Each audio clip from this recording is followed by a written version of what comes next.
Can we revive this old dump truck that's got this Detroit diesel in it? It's been parked in a tree line so long it become the tree line. Let's see if we can revive it after 22 years. Next on Lewis Equipment Service.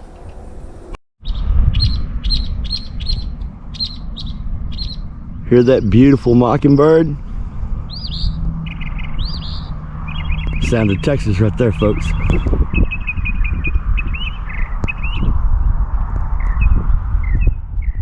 So, why are we standing here listening to mockingbird, Mark? Because to the right of that beautiful sound is what it's been hanging out in. It's home. But it's time for this to come out of retirement. Y'all may remember a video here a while back I shot called Meet PigPen.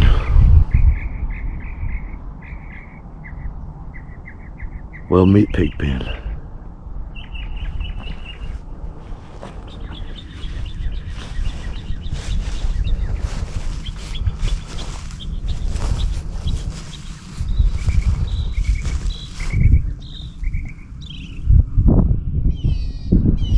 Personally, the look is a piece of art to me.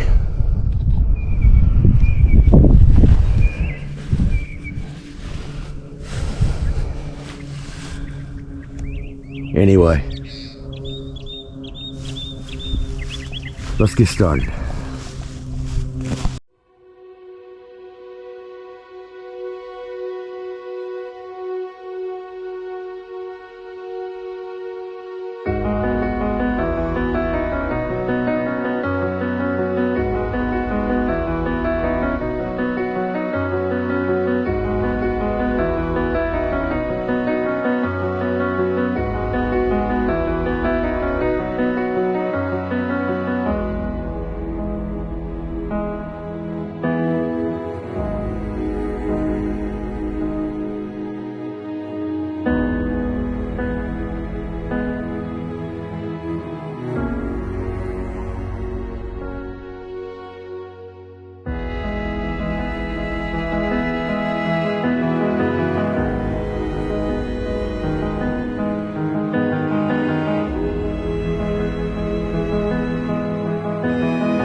Well, folks, as I get ready to tackle old PigPen here, I just cannot capture on camera the look. I mean, it's just crazy how deep that is. I mean, that's tree moss. That's what that is. That's tree moss. It is just insane. Oh, and just in case you're curious of if them thorns there are thorny, Yes, yes they are. They are extra, extra pokey. They are annoying. That's what they are. But sure is gonna be cool. I mean, this thing is cool. It's high on the cool factor. And if y'all don't know nothing about Detroit, this one's gonna be fun. I mean, we're looking forward to doing this one. We like Detroits around here. So, with that said, I'm pretty excited about this one. So, what are we gonna do today? Today, the objective is we are going to get the thorny thorn bush off, get the hood to open on this truck, and then we are going to change the oil filter and the fuel filter, and possibly go ahead and pull the valve cover so we can check the rack. So maybe we'll get to that part today, maybe we won't. We'll just have to see. With that said, you know what time it is. Let's put all this.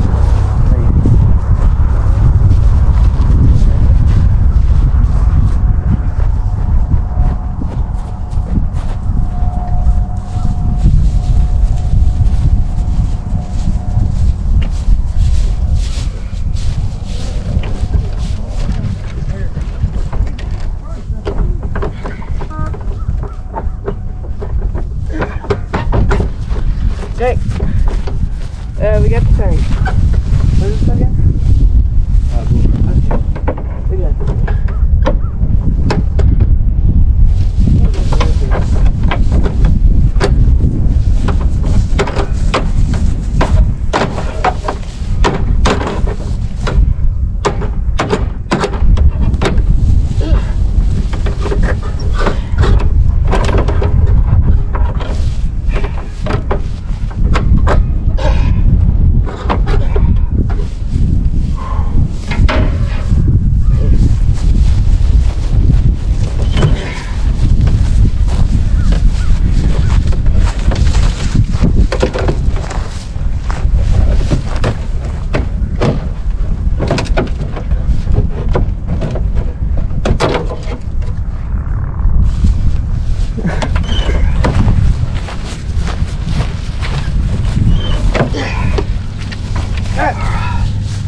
We got okay.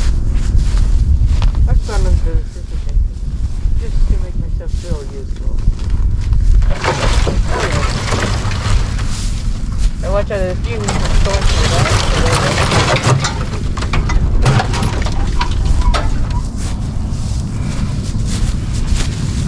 That's probably the first time that hood's been up in 20 years. Oh, that's a huge engine. Look, little crack. I'm coming!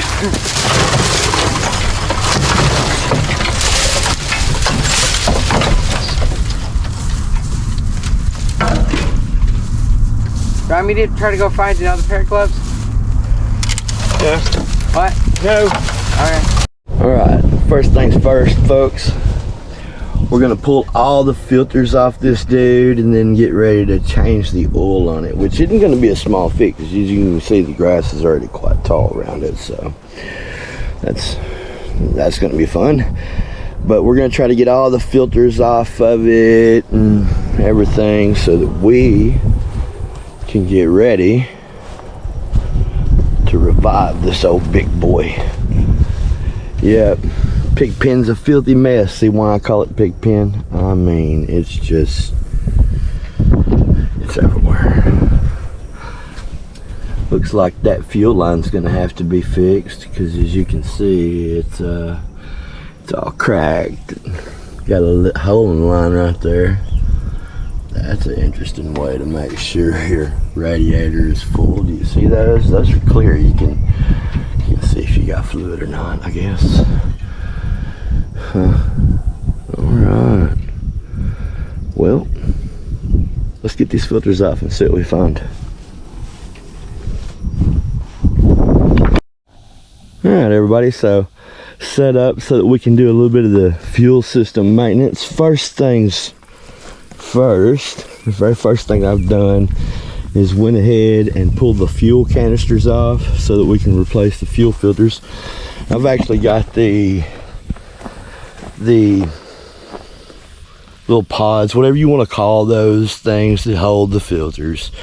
I've got them soaking in solvent, because even though they still, for the most part, we're about halfway full of fuel, you know, there was still a lot of debris in the bottom. So I've got them sucking so I can get them cleaned out.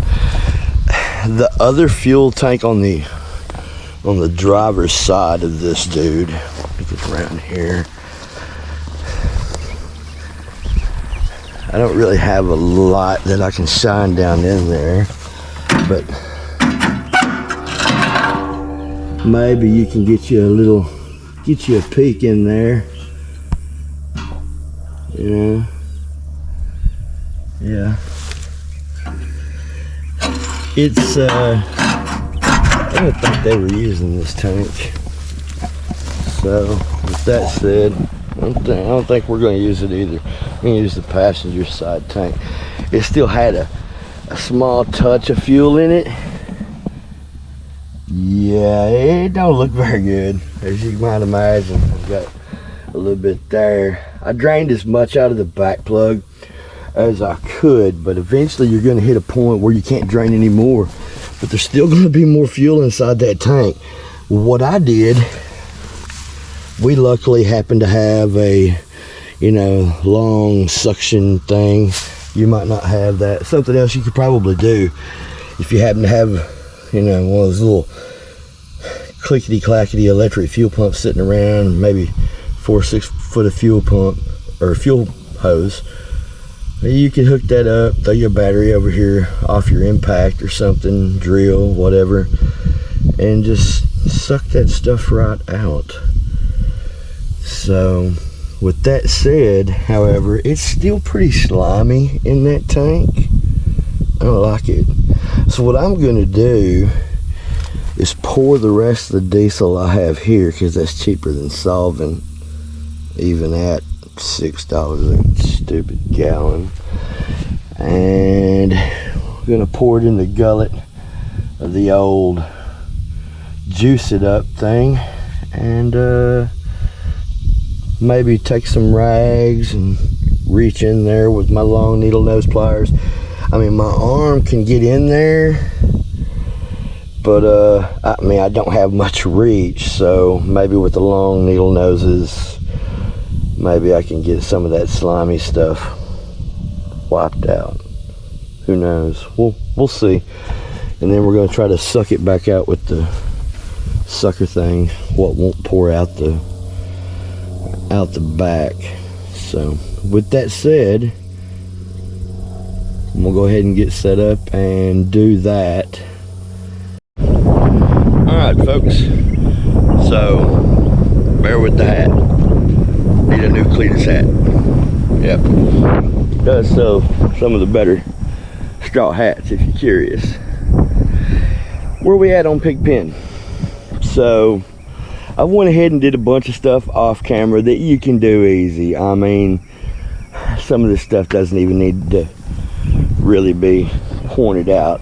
Like, I got my battery cables ready. Okay, this thing come to find out, has been off the road for a very, very, very long time.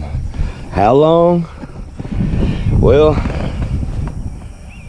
somewhere in the neighborhood of at least 1995. Okay, it's been at least off the road since 1995. The last thing this thing did was help build a little neighborhood, and after that it was retired because they couldn't get it inspected anymore. So yeah, this dude, the brakes and stuff were worn flat out, but for where it's going and what it's doing, it's going to be just fine. So what we've done so far to get this thing ready: battery cable in, made sure the battery cables are ready to go.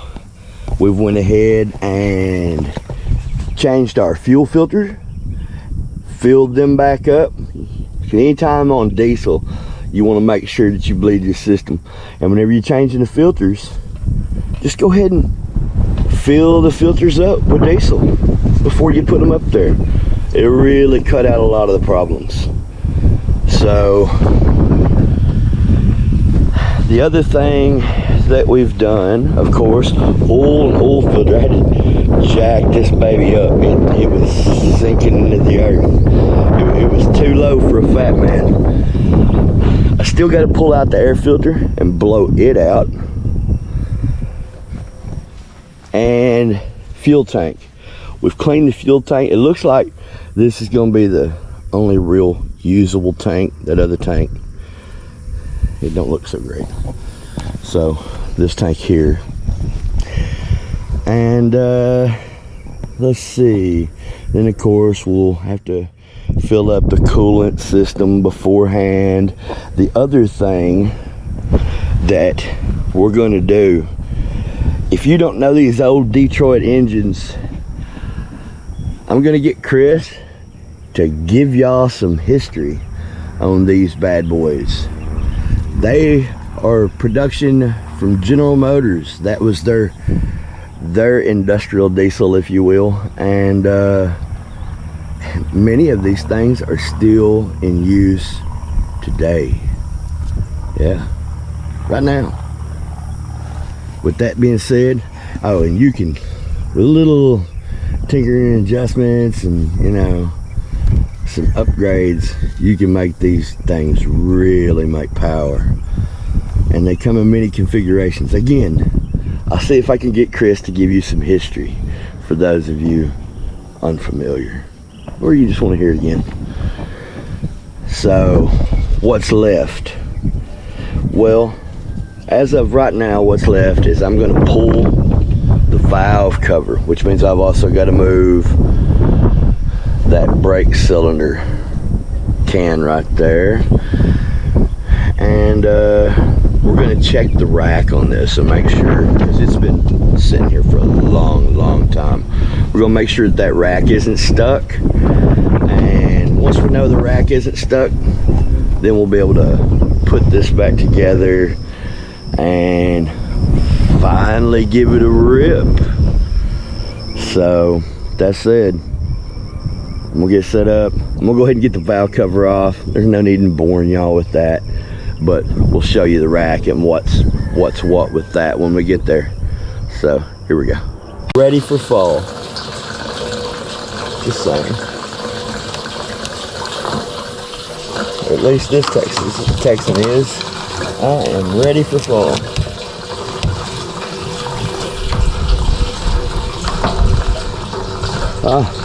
At least there's a breeze.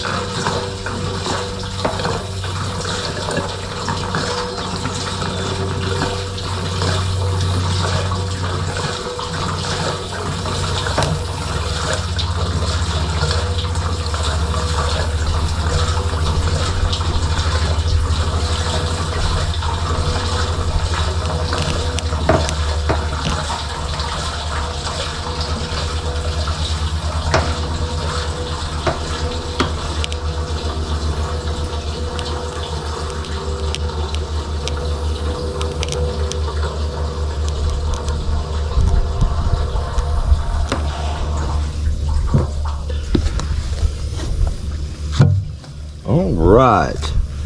Now that we finally poured a whole bunch of expensive fuel right on down in there, my plan is, as best I can, to take a rag similar to this, and we're just gonna go down in there and get our whole arm in there. There we go. And we are just gonna start at the back, and we are gonna scrape all around in there. Oh yeah.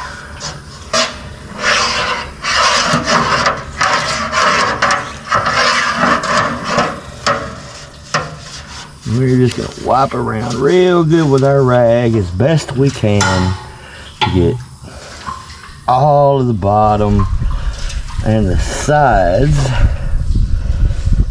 pretty decently. And we're just gonna try to knock off any scale and yuck so that we can get rid of that before it goes in the fuel system. Because we do not want to have to spend a whole bunch of money on new filters over and over again. Because unlike a gas-powered vehicle, where you just throw a few inlines, unless you're on fuel injection, just throw a few inline filters on it and bingo bango off to the old races. You can't quite pull that off with something like this. Alright, so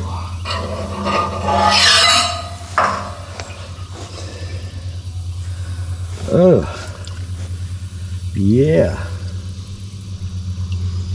It doesn't smell very good. Be glad there's no smell-o-vision, because that would be unenjoyable, I can assure you. Alright, so now that we've gotten it this far, what we're going to do is remove our plug again, and we're going to let as much drain out as will. Ew, it's yucky. Here, let me see if you can get you a load of that. Yeah, that's you see, that's not supposed to look like that. It's supposed to be clean looking diesel, and instead that is a nasty mess. We're probably going to have to do this 2 or 3 more times if I had to guess it.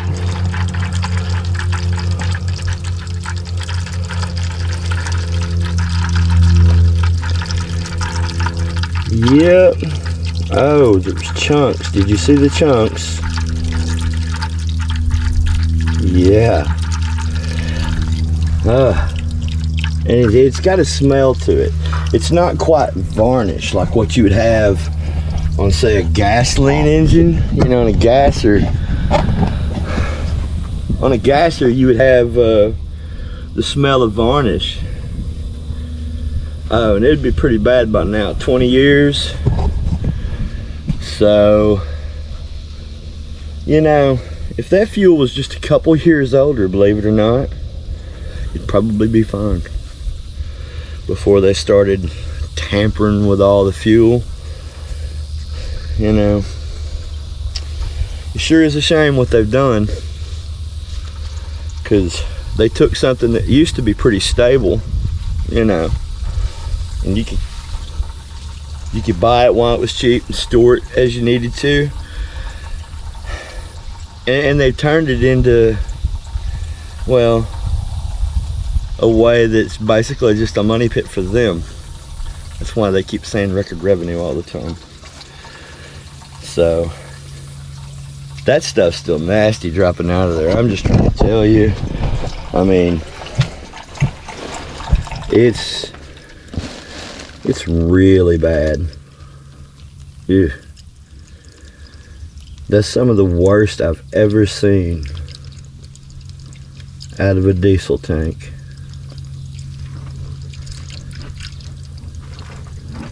All right.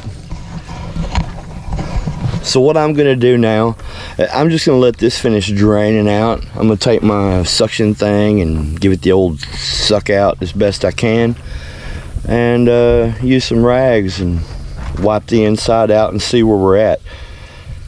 It may be to a point now to where if we went ahead and just filled the tank up, what little bit is there would just hit the filter and we'd change it next time. So might not be too bad.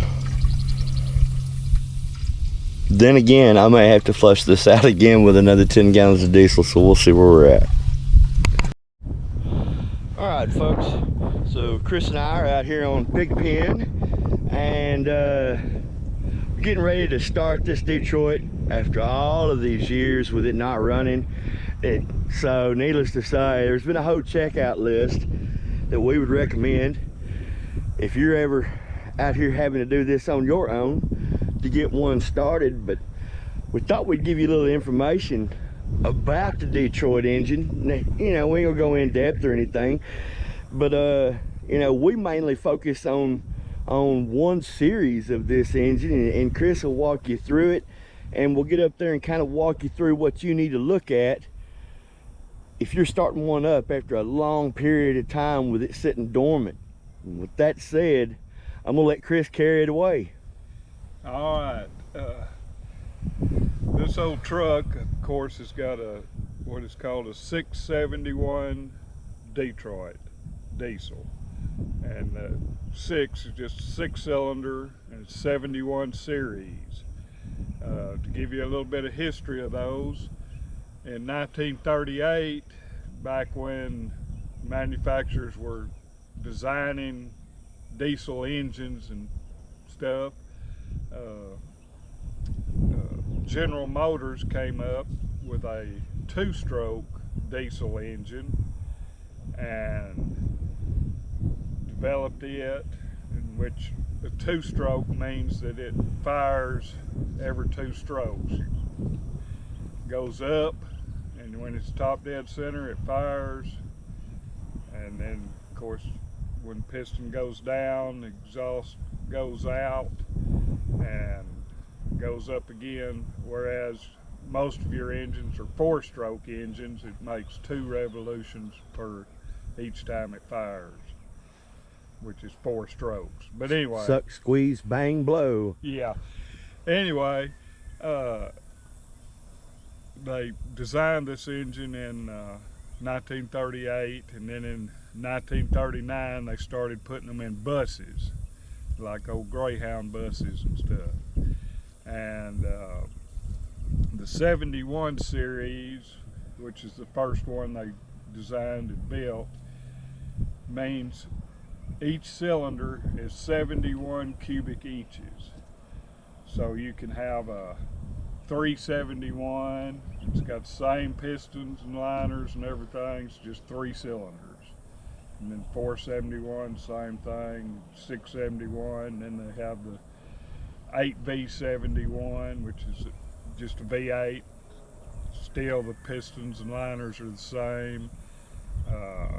On up to, you know, in later years they came out with the V12 and V16, and most of the parts are interchangeable on them, you know, and they built those for years.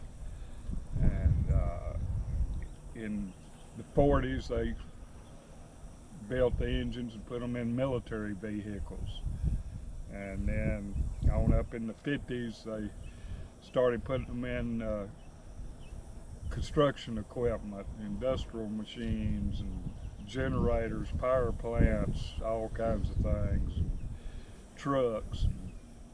They're even in ships. Yeah. They're everywhere. I mean, Yeah. anywhere where there's been a diesel engine. And the other thing is, if you haven't checked out a couple of our other videos, there's 2 other videos maybe you should check out. The John Deere Type W. This is actually, for the most part, what ultimately replaced things like the W as far as mounted engines that can be used on all of those applications, all the way down to like big industrial water pumps and turbine systems and stuff like that. There were many applications where these Detroits were used. So, and make sure you check out the Type W from the Golden Harvest Fest. You're going to want to check that out. And also the engine that replaced, ultimately that would have been the in John Deere, as far as diesel, would have been the Type R, right? Right. Which, if you haven't seen that video, he has a tractor with a Type R. Check out that video. I'll try to make sure to add a link for it, and that'll be something interesting for you to kind of catch up with some history there if you're into that. Right. And anyway, in the 70s, General Motors, they kind of renamed the engine Detroit Diesel because they were built in the Detroit, Michigan plant. And General Motors also had a Allison transmission division, so those 2 divisions merged together and formed Detroit Diesel Allison. And that's why, you know, some people still refer to these engines as General Motors diesels, and most people just call them Detroit diesels because that's what they're commonly called now. Right. Of course, they stopped production of the 71 series engines. I don't remember the exact date, sometime like in the 90s, and they came out with the 60 series, more fuel efficient and less emissions and all that stuff. But anyway, there's millions of these engines in all kinds of applications. And many of them are still out there running today. There's a lot of semis, folks. Check out some of them bull haulers you see pulling.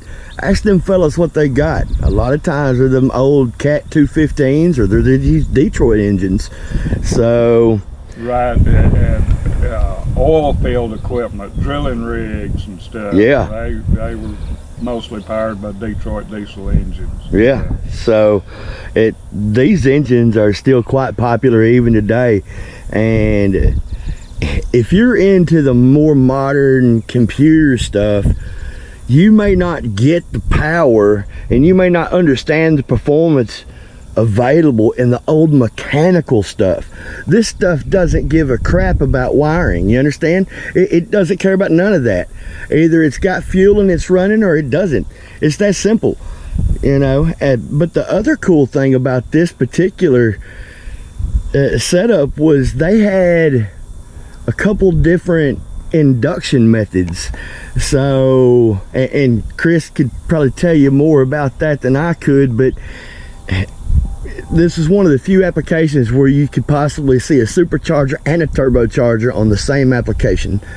Yeah, so this particular engine just has a supercharger on it, which it's got 238 horsepower. Just on the supercharger. Right, and a lot of truckers referred to this as a 238, and that just meant it had 238 horsepower, which, you know, back in the 60s and 70s, that was quite a bit for a truck. Yeah.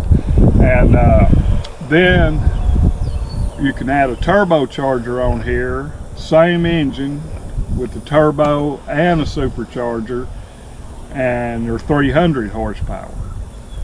And the purpose of the supercharger on these is when the piston goes down to the bottom and the supercharger actually blows the exhaust out and forces clean air in. That's basically what the supercharger does on these engines. A turbine on one side and an impeller on the other. Right. So it just crams air in. Yeah.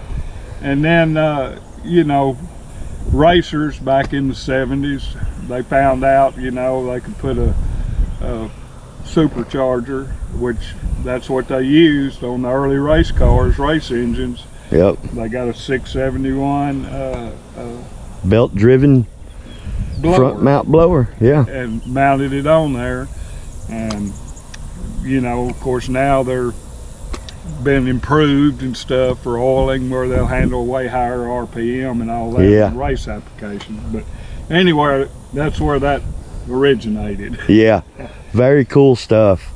But anyway, the fuel system on these, it doesn't have an injection pump. It's got a governor, and it's got what's called a rack, and the rack controls the fuel that each injector puts out, and the injector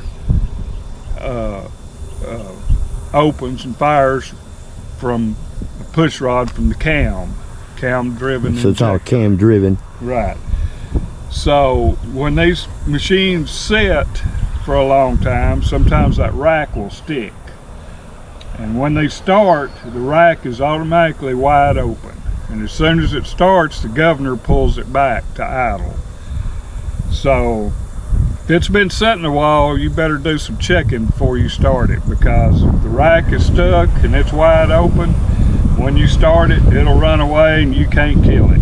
Yeah, yeah. So it gets kind of scary. It sounds like it's turning twice as fast as what it really is, but I've seen them run away, and people will be running around. What do I do? You know, yeah. All you can do is try to smother the air. Is the only way to kill it. Yep. And but anyway, we've changed filters and all that, and we've got the valve cover off to check the rack to make sure it's not stuck before we try to start it. And we're to the point now, I guess we need to check the rack, hook the battery up, and try to start it. Good deal. Well, I tell you what, you can watch a fat man undignifiedly climb up this truck here and get you a good laugh, because I know you're gonna laugh. That's right. That ain't that bad. All right, it might be that bad.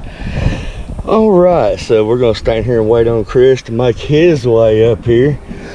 By the way, folks, if you're into patina and all that, I mean, PigPen, he got him some character. I mean, look, he almost become a tree. Look at that. So, all right, with that said, as you can see, the valve cover's off. Chris, tell us about this rack and what we're looking at here. Okay. These engines only have exhaust valves. The intake comes through holes in the bottom of the liner when the piston goes down all the way. Right. So we have, this is called a 4-valve head, which it has 4 valves on each cylinder, but they're all exhaust valves, which is these 2 rocker arms here and these 4 valves. You can see the springs right there to them. Yeah. If I come in from that side there. And then the center one is the injector.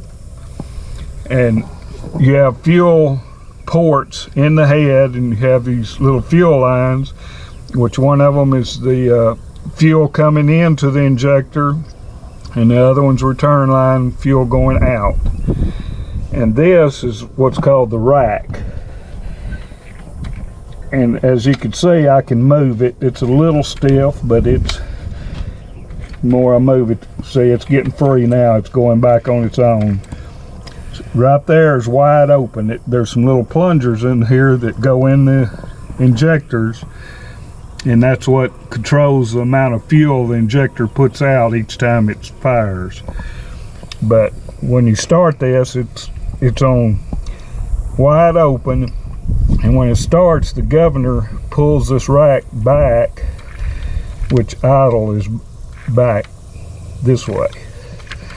So anyway, that's working fine. And our governor is right here. This is the governor. This is where your throttle's hooked up and all that. But there's a rod from this governor that runs inside and hooks onto this rack right here, is what controls your fuel delivery. It's pretty ingenious whenever you're used to a push rod engine. This is certainly not that.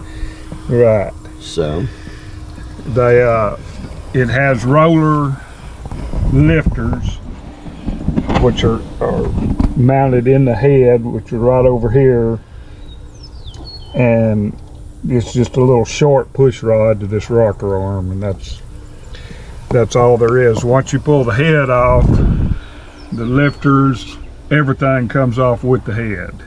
Crazy. The only thing in the block then is your crankshaft rods, pistons, and cam, and there's also a balancer shaft opposite the cam. Huh. And another interesting thing on these 71 series Detroits is you can put this engine together in several different configurations. You can build it to where the blower's on the opposite side. You can there's one gear when you're rebuilding the engine.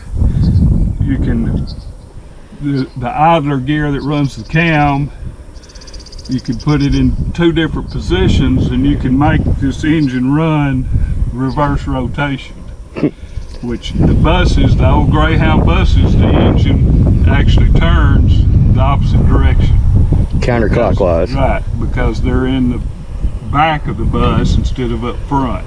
So they had to account for the direction of the trans gear. Right. So when you're rebuilding one of these engines, you need to know what application it's going in, so you can determine which side you want the exhaust on and which direction you want it to rotate. And it's just amazing the things you can do with this engine. It's you can certainly see the difference between engineering then and the engineering today. So the engineering of today is built for disposability, as opposed to back then it was meant to be as durable and reliable as possible, and easily serviceable too. Let's not forget that, as opposed to today's equipment. So all right, with that said, next time you see this, we're going to be trying to give it a crank. So here we go, y'all. I tell you what, Chris found something else interesting he might want to point out to y'all. So with that said, let me shut up and get out of the way. Okay, we were talking about the superchargers. You can't hardly see it on here, but superchargers right in here. This is just the air intake that bolts on top of the supercharger. And they're like on race car applications, they are belt driven. This one is actually gear driven. It runs off the gears on the back of the engine inside, and there's a little shaft that goes up through there that drives it. But we were talking about if the engine tries to run away and you have to try to kill it, well, they have an emergency shut off. And what this little cable here, you pull this and there's a flapper inside here, and when you pull it, that flapper shuts and cuts off the air, so it'll kill it. General Motors is pretty smart. And if those are froze up and don't work, or some of them don't have them, and it starts running away, then you have to just try to block off the air filter, take off the air inlet hose. And I've thrown stuff like jackets in them, and it just suck them right in, eat them up, spit them out. And I had a big V16 run away one time, and I got a big thick service manual and put on top of it, and it killed it, but it almost sucked it in there. That's how hard that air is sucking. It's just amazing. If you're curious about a runaway diesel, I tell you what, maybe I'll link a couple clips of them on here so you can see what a runaway diesel looks like. Because if there's one thing you want to make sure you're ready for, and I mean make sure you're ready for, it's that. So with that said, yeah, he's over there checking his cabling and whatnot. Yeah, that's the throttle, which it's free, it works. So we have a good chance of this thing starting. That's another thing about the Detroits. When they're completely worn out, they'll still usually run. Yeah, I've seen them hurl oil out of the exhaust pipe. I mean, literally just coat the ground beside them at water pumps and stuff before. And man, they'd still go. So they're pretty impressive. All right, y'all. All right, y'all, I just hooked the battery cables up to this thing first time, and well, at least since Chris said 1995. So y'all think about that, 1995 to now. So it is 2022 as the shooting of this video. Whenever you hook up your battery cables, give it the old sniffy sniff and then look for the magic smoke. If the magic smoke's coming out, you're having a bad day. Unhook the battery cable. If you don't, you may need them firefighter folks or fire extinguisher. Good deal. I see a key. Yeah, I was looking to make sure it had the emergency shutoff cable in here, but it doesn't. It used to be in that hole. Oh. This is your fuel shutoff, which should kill it. That'll be good. But if it starts running away, I'm going to run around there and pull that cable by hand. Right. You ready for me to hook this battery charger back up? Yep, just put it on high. All right, we are just gonna send this baby. Let's see what happens. All right, battery cable is on. I think we are ready. All right. Well, folks, first time this thing has had a shot at cranking since 1995. Hopefully, with any luck, Chris gonna give it a shot.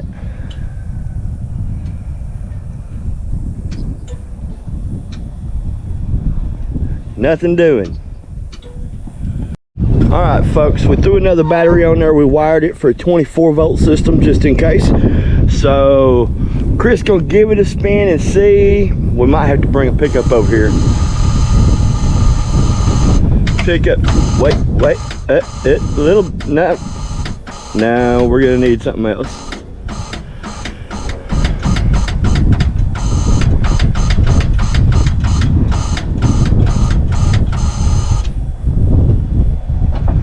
All right then, here we go. Get a pickup over here. All right, folks, 2 hot batteries later, we're gonna give it another shot. If it don't go now, of course, like Chris just said off camera, it's gonna be a starter. But we can hope, right? Let's see what happens. And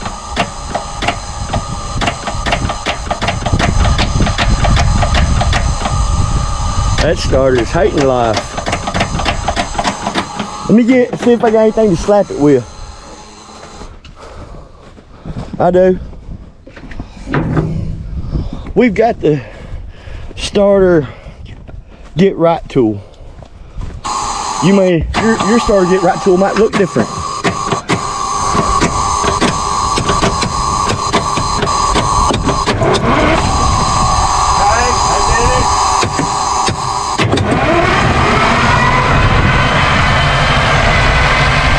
Come on, baby. Not since 1995, folks, has that motor turned over at all.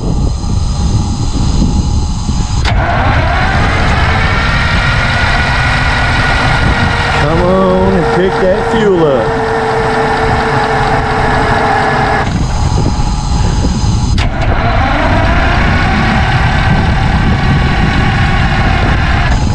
Batteries might not have enough in them.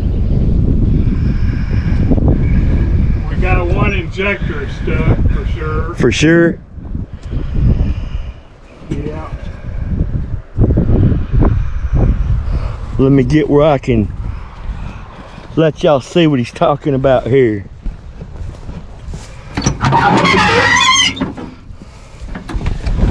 Okay. This back injector this rocker arm's going up and down, but as you can see, that injector's stuck down.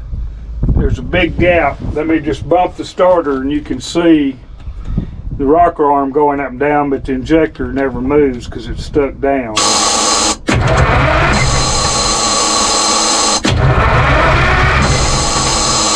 See, the other injector is going up and down.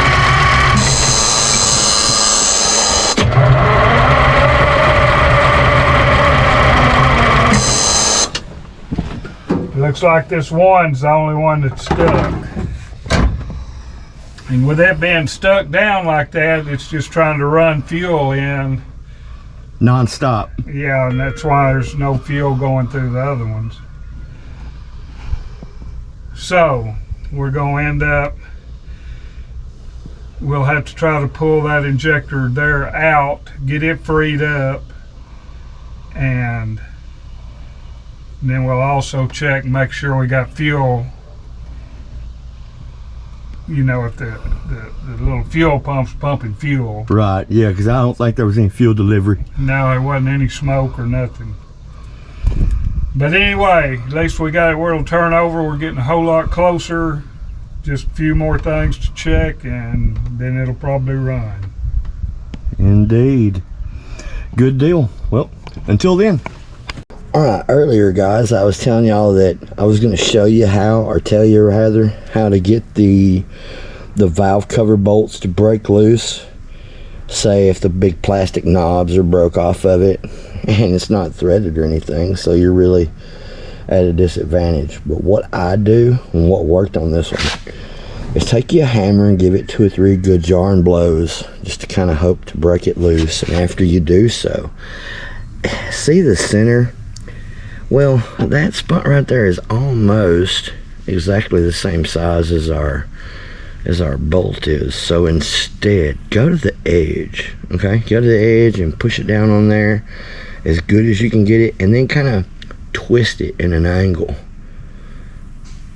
okay? Give it the twist, okay? And when you get it in an angle up in these things, if you notice, they just kind of bite down onto something. You give them a twist and an angle, they really can't let go. You should be able to break it loose. Give it a shot, y'all. They're like $9. They work pretty well. Alright everybody, I don't know if this shot's going to work like this or not, but I'm going to try it. Outside a while ago, me and Chris just showed you the rack on the Detroit and how the valves and the injection system is set up. This is the injector now removed. A while ago you were seeing the rack and you noticed that the rack it moved this way, left and right, if you will. And then there's this arm. See, this arm, that's the throttle. That's actually what the rack is opening and closing, is the speed that this how much fuel that this will allow to go in and out. And of course this is actually where the camshaft is opening and closing this valve for the injection, you know, because here's the old sprayer and one's the inlet and the other's the outlet, so, or fuel return if you will. And yeah, that's pretty much how it goes, y'all. So hopefully that helps you. Oh, by the way, I guess it would help if I told you why I took it off. Earlier it was stuck, and what that was is you couldn't press this to actually get it to spray anything. I soaked it in a little bit of diesel. I held it on the edge of the vise and I gave it a couple shocks with the rubber hammer and it freed right up. So now all this works as it should, and as you can see, you can certainly push it and it does stuff. So alright, there you go. Hopefully that helps. Alright everybody, so a couple of things of note. As you can see, I've already done, you know, I already showed y'all the injection, or the injector. And oh, cool thing you'll notice, this one has the year it was manufactured. Yes, indeedy, that is February of 1967. That dude's older than I am.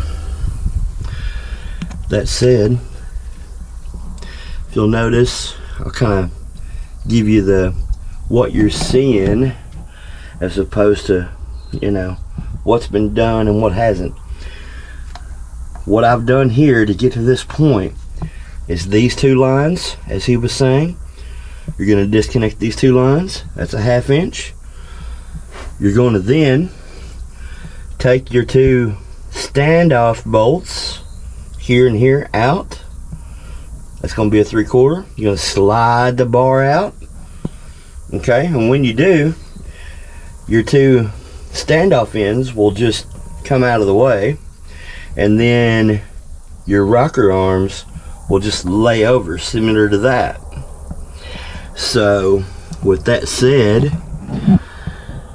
if you look in here, you can kind of see the rocker, or the rack here. As you can see, the little arm. I hope I'm getting a good view of that for you. But anyway, that's what moves this here. And as Chris was telling you earlier, whenever a Detroit first cranks, it cranks at full throttle. I believe that's there, or it's one or the other. Full throttle this way, I think. And then whenever it hits the governor, it pulls it back to idle. So with that said, what was stuck was this part. It couldn't it wasn't squishing enough to actually squish out anything out of the injector, and the injector tip was kind of stopped up a little bit too. So like I say, I shocked it with a rubber hammer, and she freed right up. So not hard, it doesn't take a whole lot, just a little shock. So alright, with that said, I'm going to get all this cleaned back up. Oh, the other thing I was going to show you on the rack, you see these two bolts here? You don't want to touch those. You see, if you undo those, then you're going to have to readjust the rack, and you don't want to go through that. Instead, you want to take out these two bolts down there, okay? And that way, you can just kind of lift the rack up out of your way, and then whenever you're done, you just put it back down where it goes. So, alright. Here, I'm going to throw it back together. Alright everybody, so putting an injector in to a Detroit's pretty straightforward. You're just going to take your injector, and of course, put it in. And then you're going to take your little retainer plate, put it into position, and then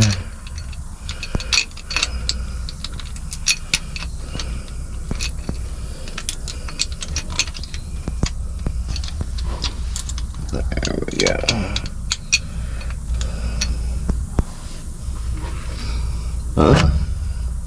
It's not there we go yet either. Get in there, you stubborn thing. There we are.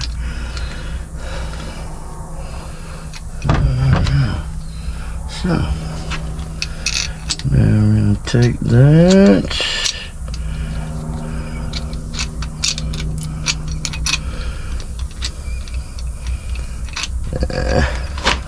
It's always stubborn when you're on camera, I can tell you that. These are actually pretty stubborn no matter what, but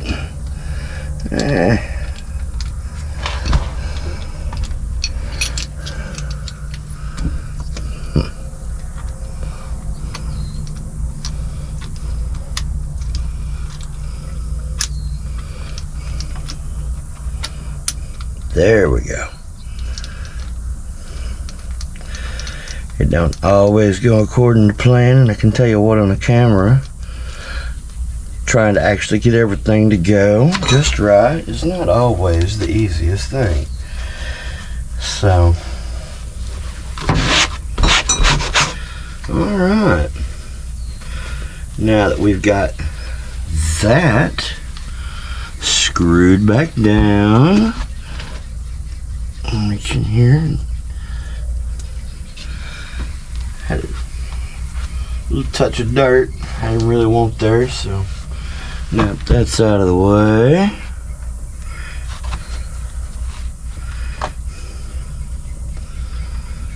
Alright.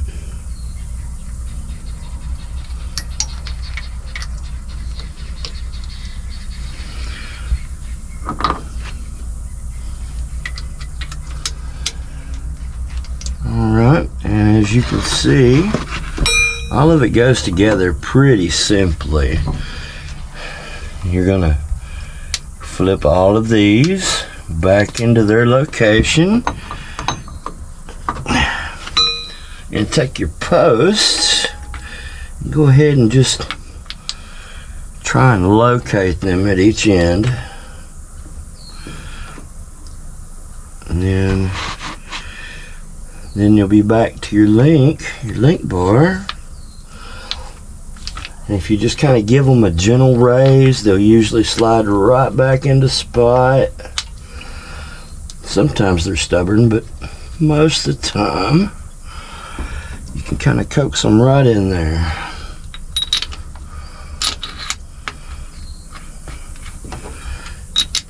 Just like that.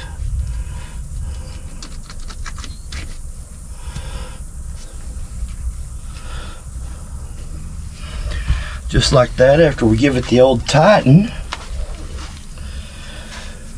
that should have that back into location, and then we'll just put our lines back on.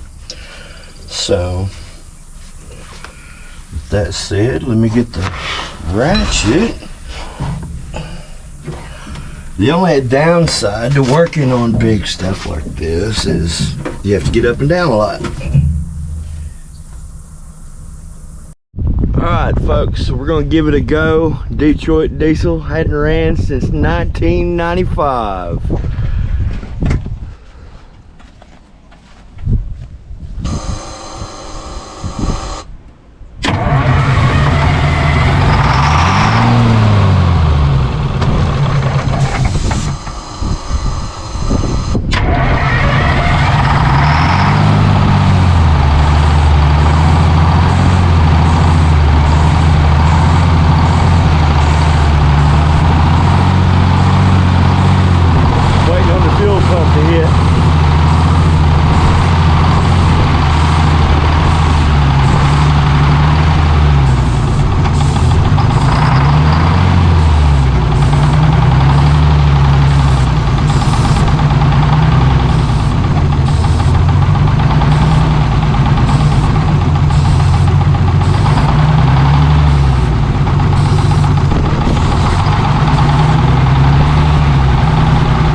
Fuel pump never kicked, did it? Well, folks, it runs clearly. So let us work out some fuel delivery issues, and we'll be right back. All right, folks, as you just seen, she's a runner. That's right, it will run. However, they put a silly inline fuel filter. I don't know if you can see it over there. Maybe you kind of can. They put a fuel filter where really a fuel filter shouldn't be, but we cleaned it out and we're just going to send it, you know what I mean? So with that said, we're going to spray it with the old giggle gas again, a couple of little shots, and let it hopefully pick on up from the fuel pump if we're lucky. Okay. So with that said, let me get ready and we'll make some noise.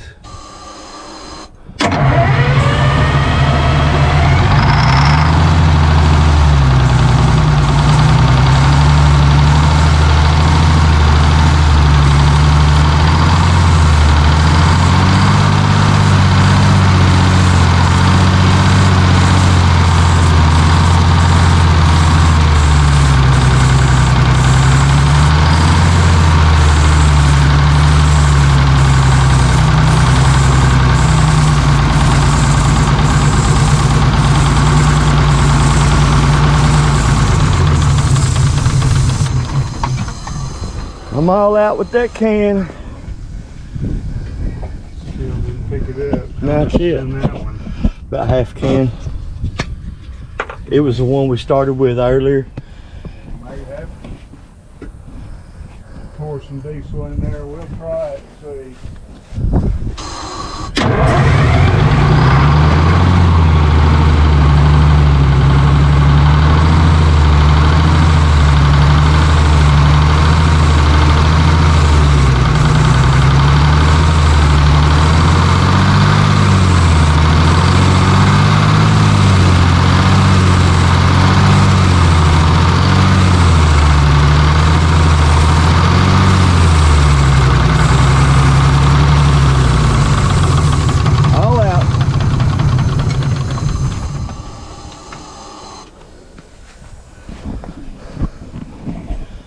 Alright, I guess we'll have to try a little harder to get it to pick up fuel. Alright everybody, so PigPen just wouldn't pick up fuel on his own, so I've already pulled the fuel pump off. If you didn't notice, this dude is, well, it's going to be on the backy motor. So it's really just three bolts that hold it on. And then you're going to have, at least I had, a 13/16 on one side and a 5/8 on the other. Now, what I recommend before you tear this apart, of course, is to put you a score mark so you know how the two pieces fit back together. So with that said, I'm going to score it, and let's just pop this thing apart right here and see what we find. So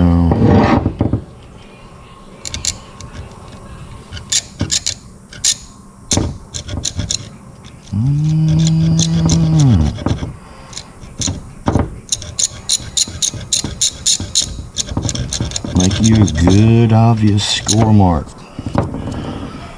Trust me, it's going to come in important later. So there's your score mark. Alright.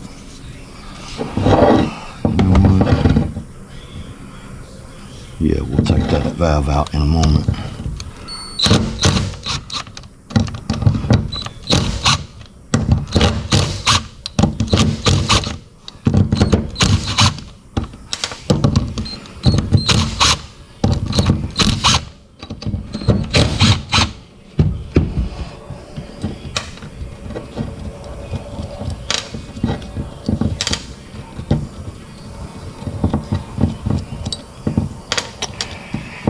Well, the contents of this has probably been in it since, well, somewhere in the neighborhood of 1995, like we say, since this thing has been ran. So I can tell you, if we had the old smell-o-vision in here, you'd smell this dude, and it smelled like varnish. It is not pleasant.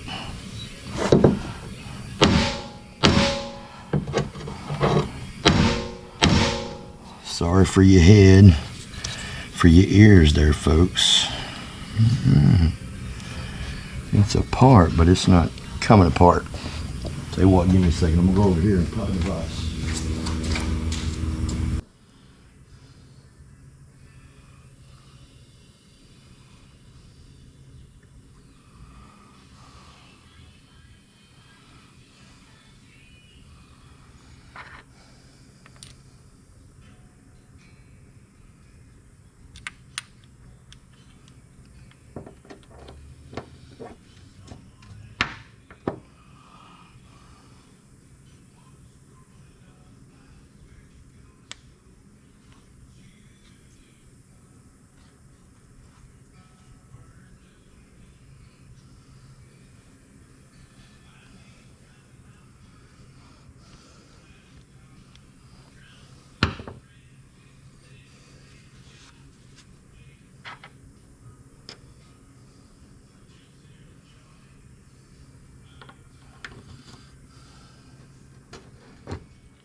It certainly turns.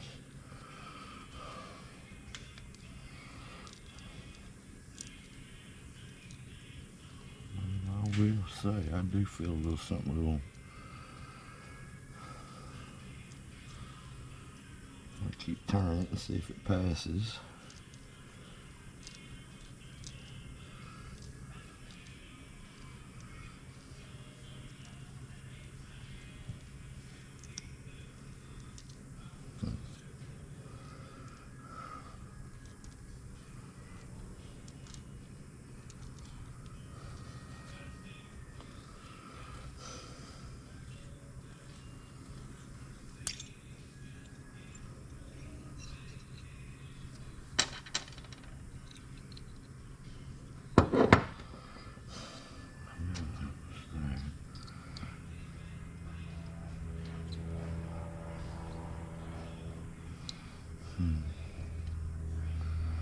Well, I'll be honest, I don't understand why it was there.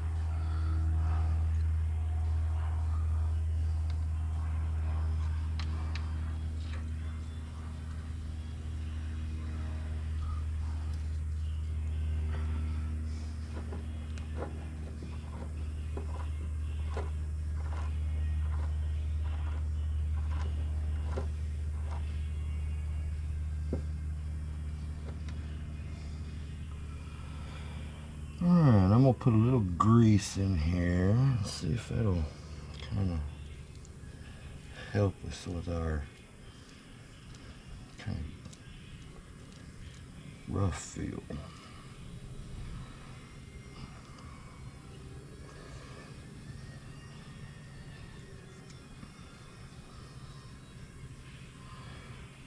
And what even better, let's give it a little right there. Like I say, I kind of want it to feel a little smoother than it's feeling right now.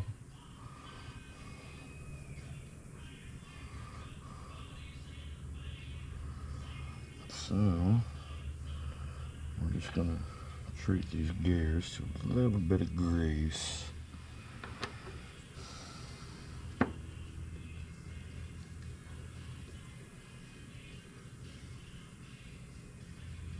I can feel a little bit of a rough spot right there.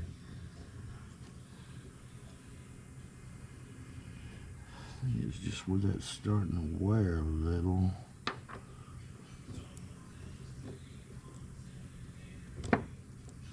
That's worse.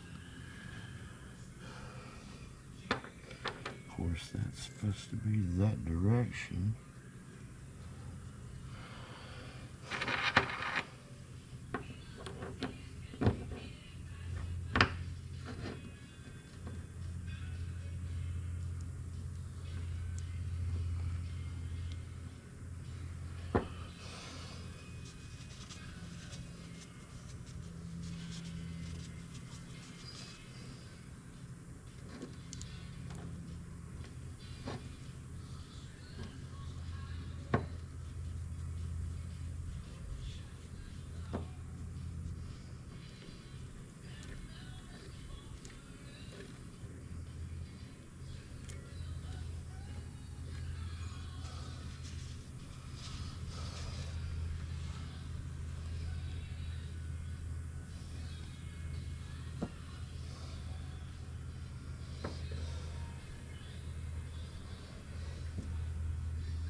what I'm doing is I'm taking me some grease here. What I'm gonna do is make sure I dress that down in there. I'm gonna make sure it's not gonna, I'm making sure that that seal isn't dried out. If it's dried out, it could be bypassing. So what I'm gonna do is give it enough in there that we know we got a seal. And then we'll have us should have us an airtight seal from dust. Just a touch more.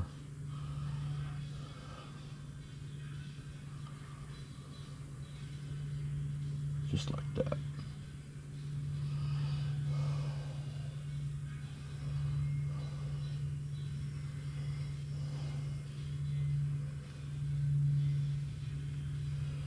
Just kind of give it a good smooth spot like that. See, I've completely filled that seal in. I know that's not going to leak air, so our port of failure won't be there.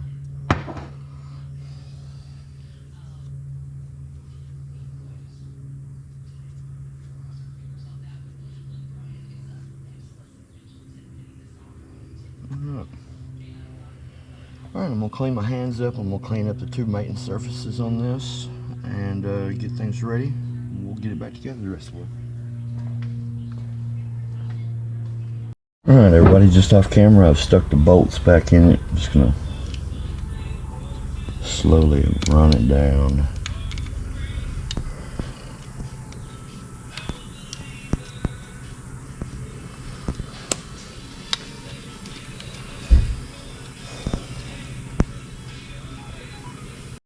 Alright everybody, so we got the fuel pump back on there, got the fuel lines prepped a little bit, so here we go.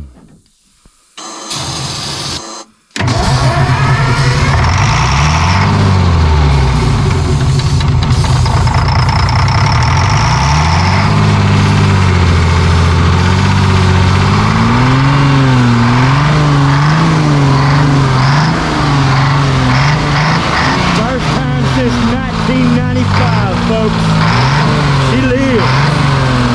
PigPen's a winner.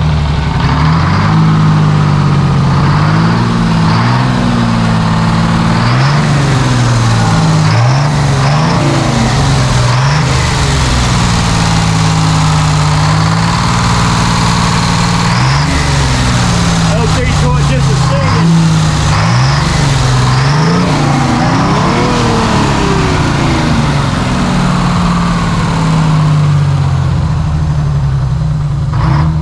How about that, y'all? Is it gonna idle?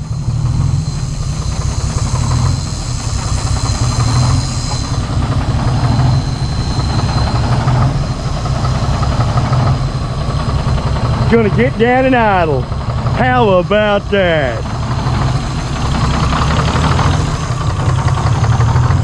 Get some stuff moved.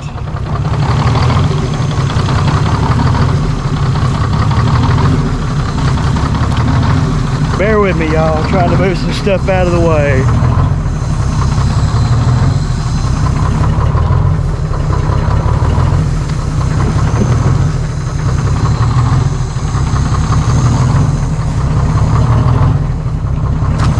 See if it'll pull out of its footprint.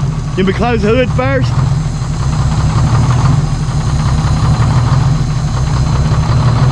Then we put that hood down.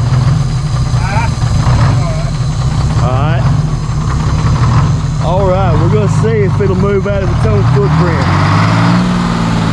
Them air brakes might not release. Got no air pressure release brake. Yeah. Yeah, no air. But she's a runner.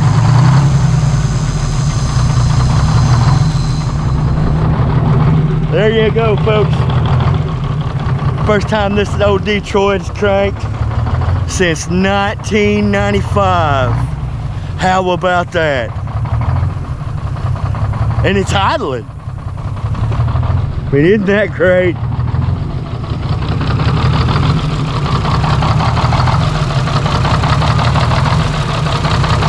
Listen to it. Just a purring.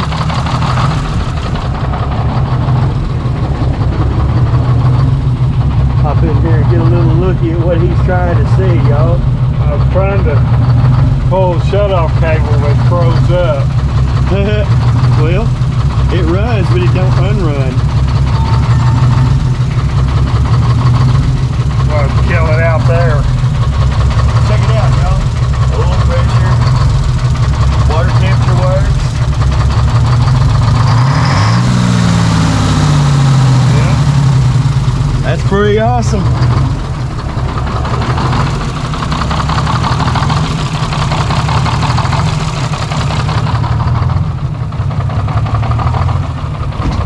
That is pretty awesome.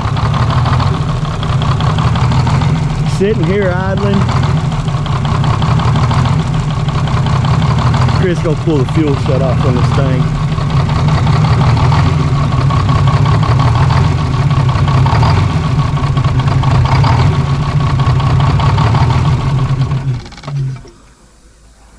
There you are, folks. First time this semi has been cranked since 1995. And it idles. How you like that? Pretty neat. That is pretty neat. Well, with that said, there's still a lot of work to do, so I guess we'll get to the next part. So with that said, imagine it's air brakes and stuff like that so that we can get it to move. So till then. Hey everybody, thanks for watching. Please subscribe and hit the like button. And don't forget to share and hit that notification bell.